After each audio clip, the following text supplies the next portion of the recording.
my over 20 years of experience with hiring, I have experienced different kinds of hiring challenges along the way. I've noticed many holistic health practitioners experience similar things. I've also had some really great hires as well, which I've been very fortunate. So I would love to share with you some of these tips that can help you so that you can avoid making these common mistakes. And it can save you a lot of time, heartache, and turnover as well, and money as well. One mistake is waiting too long before hiring someone and either getting too busy and then just putting that in the back burner until you get so busy to the point where you end up getting a little bit desperate and where you feel like, oh, I needed someone yesterday. So I would say that many people shop for stuff, and successful holistic health practitioners shop for great hires. Successful entrepreneurs shop for great hires. Also, you don't have to be committing to hire someone yet if you don't feel totally ready, but at least you could start the process and start to get some key things in place that will support attracting the right hire. And then you could also pull the trigger when you do feel ready. The second most common mistake I often see is hiring without having a really good screening process in place. So either having a screening process in place, but it doesn't really effectively suss out people very well, because people can interview well, but then they don't deliver. So one of you wrote in, the last person I hired, I used a job board. I was overwhelmed by all the stupid resumes and horrible grammar. The interview process was frustrating. And although I had a few good questions ready, I really don't think did it effectively and was winging it.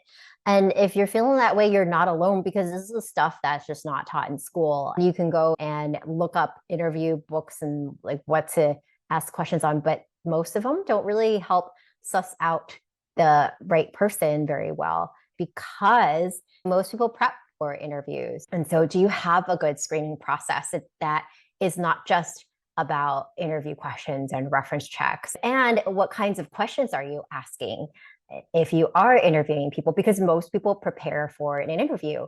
So what could you ask that isn't in like typical interview questions, books and things like that, right? That are actually effective to help suss someone out so that you give yourself the best chance of it working out well. One thing I also see is hiring based primarily on feelings, and or even sometimes because you know someone, like someone introduced you to someone, and or you might even know someone from before. For example, I was talking to a naturopathic doctor the other day who said she hired someone because she knew them from school and didn't end up really even screening her, and she's not really working out. And so instead of going by feelings, always follow a process that is consistent, because it actually isn't kosher even by hiring laws to be giving different people different standards for hiring also. And so one mistake related to that is hiring based on feelings. And certainly feelings are important and our intuition is very important. But if we are mainly hiring off of feelings, but then we also don't have a set of objective kinds of criteria that we're looking at, sometimes our emotional feeling about someone, just because we like someone, then we might end up hiring them, but maybe they are a great person and they could even be a great person for your team, but then they really aren't the right person for that particular role. So if you are hiring based off of feeling, then that kind of assessment ends up being missed as part of the equation, which can lead to potential turnover or unhappiness in the role, or things just not working out very well. A third common mistake that I often see is hiring based primarily on job ad posting. And there's nothing wrong with that, but then it is more limited also with how you end up attracting people. And there's a certain type of person who looks on job ads, and then there are actually some pretty good talent who don't ever really look at job ads, right? And so how are you getting the word out in such a way that is effective? And even if you are doing job ads, many job ads are written in such a way that it doesn't really stand out. How can you write yours so it really sets your practice apart to where people feel like, I really want to work for this practice? So where people feel like, where a potential candidate feels like, I want to work for this practice. So that is very important as well. So what you need is having a better process for step one attracting and finding the right hire. Step two is screening for the right fit, the best that you can before you hire someone.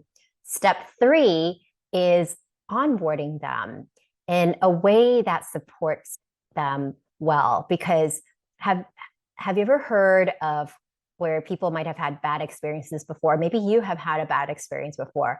So sometimes it could be that the wrong choice of candidate was made initially, but sometimes it could actually be that you have totally right person, but you didn't have a good approach to onboard them, both in the way of how best to ramp them up so they get up to speed quickly and are part of your culture and really get the culture of your practice sooner rather than later. Because have you ever noticed that if you're pretty lax in the beginning, or if you're really not together in the beginning and you're just figuring stuff out, and then you may not bring up certain standards to them, or how best to do things, what best practices are, systems related to how you expect them to do certain things, then later on when you try to put parameters around how they're doing certain things or what they're doing exactly, then there's pushback. Have you ever noticed that before? So if you can set the right tone from the start, that will also really help you both in the way of culture and onboarding. Like, do you have a 90-day onboarding plan in place?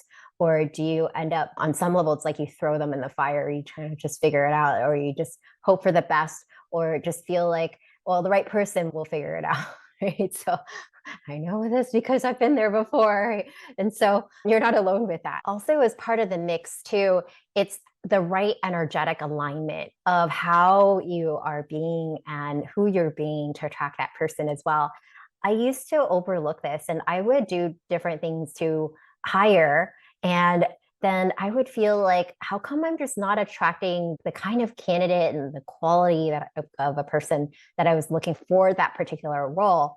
And then it was only later on when I realized that there was a part of me that it was like there's some mindset beliefs, there's some really deep rooted beliefs that I had that kept me from finding the right hire. For example, this feeling of not wanting to give up control.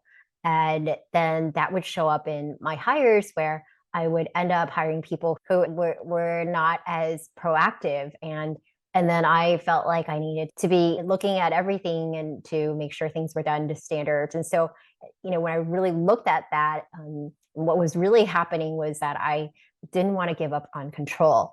And so if we have these energetic hangovers that are still there, or emotional hangovers that are still there, and that was left, I feel like it was from way back when I was a kid. And I felt like I grew up in an environment where it was like there was always this sense of being controlled, and I didn't want to be controlled. But then I also noticed that I ended up showing up as being controlling or I wouldn't feel secure. And so, these little things that may not seem like it's that big of a deal, maybe experiences that we've had, or even traumatic experiences that we might have had when we were younger, could actually affect how we end up showing up in this type of relationship and in attracting the right hire and the best kind of person to us. And I think on some level, for example, for myself, I felt like I wasn't deserving of someone who was incredible. I mean, it was interesting because I had amazing people on my team too, but then at the same time, there's just certain kinds of roles where I felt like I was unable to attract the right hire for certain roles for whatever reason. And so until I ended up having more of an energetic completion and more wholeness around that, then it started becoming easier to attract people who really aligned more with me. One thing that I've noticed over the years too is that I used to think that people have different strengths. So it's really important to hire people with different strengths. But then sometimes so for example, I am a really fast-paced person. And then I know that it is a strength for people to be slow and methodical. And so I would hire people on my team who were slow and methodical. And then I thought, well, okay, this is their strength, so I just need to be really patient with it. But then I realized later on that it is actually very helpful instead to have more of a happy medium, right? Because I was this extreme fast paced kind of person. And then I would hire someone who's more like slow and methodical. And it drove me nuts. I couldn't reconcile with it. And so then until I realized, you know what, this is not working for me, even if they're really amazing, I still need someone to be more like here, like somewhere in between, not so much of a dichotomy to where like I'm sure I drove them nuts, and I sure was driven nuts too. So yeah, so that's also something that I've learned over the years. So when our clients work with us, what they often say is that, wow, this has been so helpful to actually get an effective process in place, because this is the sort of thing that they don't teach in school. And also most people just think, oh, I'll just go and figure this thing out and you end up like having these experiences where things don't work out, and then end up feeling either jaded or then really feel it, right? Then really feel the pain of that, and then finally actually seek help. Whereas if you were to actually dial in your approach of how you're doing this from the beginning, and even have good systems in place that you can use over and over again, not just for this hire that you're looking for, but also for future hires, then it will be a lot smoother in that process. And you know, from over 20 years of experience with this, and being able to have you shortcut the learning curve, be able to shortcut having these kinds of heartaches and also frustrations, it's like priceless. So I'm super excited for those of you who are interested in joining us in our 4 weeks to new hire program that is coming up here. There's different ways to work with us in this. Some of our clients who are part of our Introverted Visionaries Mastermind, they are on a trajectory to grow and accelerate growth to multiple 6 and 7 figures, the introverted way. And then our clients there end up being able to tap into our direct guided and help. For example, there's a client of ours who was pretty gun shy about hiring an associate.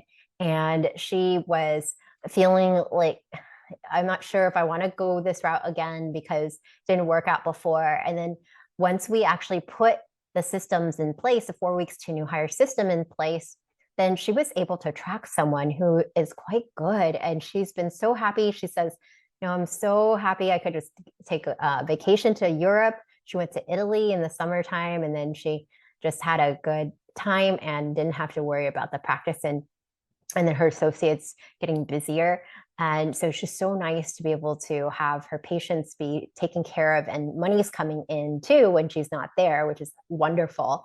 We also have clients who work with us in different ways, whether having a component of one-on-one help with this, or I am super excited actually about our 4 weeks to new hire program coming up, which is going to help you with these 3 key steps of hiring and getting them in place, and being able to put them in place that supports the hiring and making a good decision, and also structures and systems that can end up helping you over and over and over again to find the right hire, screen them, and then also have a strong onboarding approach to set them up for success. So that way you can take time off when you want to, and you don't experience a dip in income.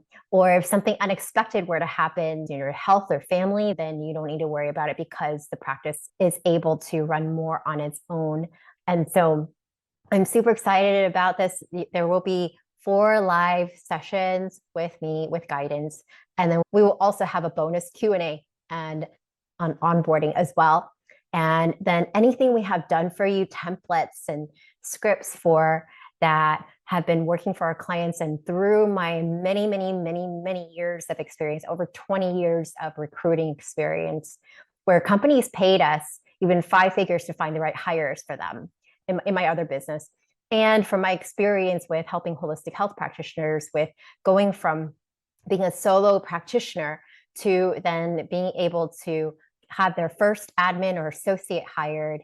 And that we've also had clients who have grown to have multiple practitioners working for them, even with different locations, and being able to take time off and feel really relaxed about it. So then they have also tapped into this very system that you'll be able to tap into as well. It's something that you can't possibly figure out yourself. I am confident of it. from the compilation of all this to be able to just help you and accelerate your success with this so that you could feel really good about doing what you enjoy most and what you love most. And you will also get to hear from other practitioners who are in a similar place as you. Some of them are even further ahead than you are as well. And so you could piggyback off of what is working for other people and apply it to your own practice. So it pulls you forward much faster, because this is the kind of thing that you can't really talk about to like your significant other or your friend as much about when you have these kinds of things that you're trying to figure out. Like they can only tell you so much, but when you are around someone who's an expert like me and getting guidance from me, plus you are supported by other people who are doing that thing and even and already have success with it also, but they're just coming into this to get further structures and systems in place that support growth, then it's just naturally going to pull you forward faster so you can get the right person hired and done and dusted, and be enjoying having a practice that progressively runs more and more without you. You're welcome to go to my free masterclass that is on half your hiring time masterclass and get the half your hiring time free toolkit. Go to the link, click on it, and get it. And then you can also join us for the 4 weeks to new hire program, which is going to be really helpful and supportive. So go ahead and click on the link and register now. I can't wait to help you soon.